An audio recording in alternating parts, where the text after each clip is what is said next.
এটাই তোমার কাছে জানাই, সকলকে যেন ও ভালোবাসতে পারে, দীর্ঘ আয়ু হোক, ধনবান হোক, দেব ভক্ত হোক, পড়াশোনার জন্য ভালোভাবে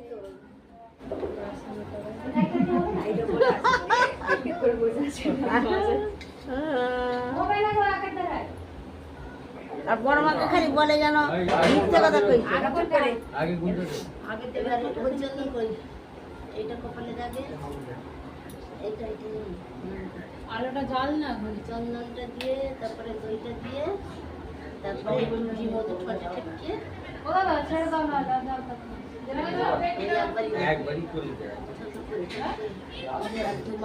মালা দিয়ে দুটো জামাইরা খাবারের জায়গা করবে।